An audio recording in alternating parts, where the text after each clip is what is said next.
Hi everyone, Nathan here. Now, as you know, I'm a great appreciator of a well put together story. So, I've been quite intrigued by the sudden rise to prominence of this series known as Squid Games. Now, the story is definitely captivating. It has a really intriguing premise with unique characters and different variations of the same problem. And that problem, of course, is crippling debt. And these characters get you really invested in them, and you really want the best for them, and you start to get attached to them as the story progresses. But what I found really interesting, in addition to the main ongoing story, was the removal of personality that sort of ran as a theme right throughout the show. And this is something that I've always found quite interesting in stories, and something that I've been trying to find a way to work in some of my own stories and some of my own media myself. You see, if you've watched the show, then you'll know that the games themselves are a horrific thing within the story. But to help it become, I assume, more palatable and controllable, what the people who ran the game essentially did was dehumanize everybody involved. So from the top, the host or the owner and the VIPs wear masks. The front man, he wears a mask. The staff wear masks. And as for the players, they don't wear masks, but they are assigned numbers. Now, this dehumanization is almost an excuse for all sides to do what they want without much guilt. And it also lends itself to a really interesting power dynamic and interesting relationships between everyone that's involved. So first of all, let's talk about the masked people, those masked groups. So that's the staff, the VIPs, the frontman and the owner. Now, all are of course covered for protection. They make it a very serious fact that this is a rule. And it's also a way to instill fear in those beneath them. The gold elaborate animal masks of the VIPs make that status clear. And yet these masks are also the most revealing of them all. They don't distort the voice, they show sections of the face, they show age, skin and colour as well. So these men are the most vulnerable of the masked lot, but their position is emphasised by the gold, their attitude and the way that they act in general. All of this exudes a wealth and power that shows an indifference to whether they are actually somewhat at risk or not.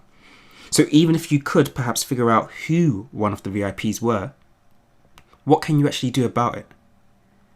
That's what that mask gave off. That's the sort of feeling that you got from them, in my opinion. And that's a scary level of power within itself. And now the staff, well, they're fearsome to the players because barely anything in them resembles a normal human. They have distorted voices, no skin or body parts show, and half the time they ignore the player's requests or cries, or if the players try to talk to them, they just ignore them. And this makes them even more fearsome. And the mechanical way in which they deal with the shocking things that happen drives this home.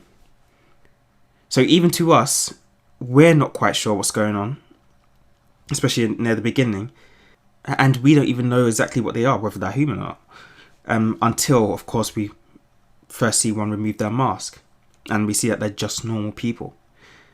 And at the same time, the fact that they are pretty much identical and also go by numbers, just like the prisoners, really hammers home how expendable they are. No one would know if someone was swapped up or replaced. They're almost as valueless as the players themselves.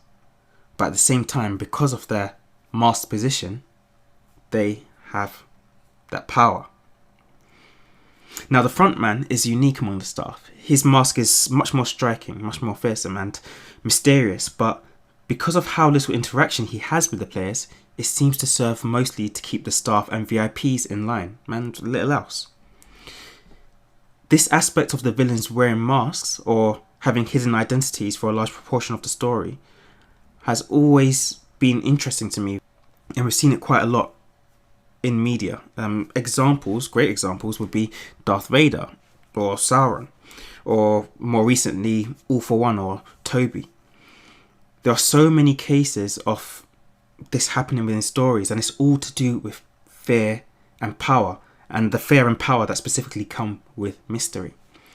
And this is something that we face even today.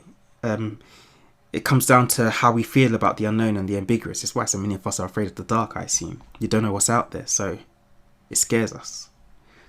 Now, on the flip side, we have the weakness that comes with being numbered and nameless.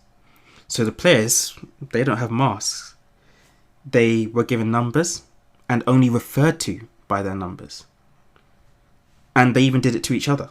Only learned the names of those that they didn't want to kill, those who essentially they saw as having worth. And as I mentioned before, the staff had numbers too. So likewise for them, their worth could be likened to that of the players themselves. There just wasn't much. When you take away names and you take away power, you take away humanity. And that's something that we've seen a lot, not just in media, but in history as well. It's something that has been done right throughout history. The removal of names, the removal of last names, the removal of course, language that comes with that as well. So I found it really, really intriguing how these little things play with our minds and affects the way that we experience a story when watching series such as this. And also affects how we view society as well. So that's it for this video. Just a quick little look at how I enjoyed the power dynamics that went on in Squid Game and how I found it interesting and consider it something that storytellers, even including myself, can really learn from. Now I'm curious, is there anything that you found interesting about the series or any theories that you have? Be sure to mention them down in the comments below. And if you're interested in any of my other videos on storytelling, then be sure to check out some of my core narrative videos such as The Problem with Power or some of my world building videos that can help you get started with your own stories. And with that, I think that's enough for today. So if you haven't already, of course, click like, subscribe, and thanks for listening. Until next time.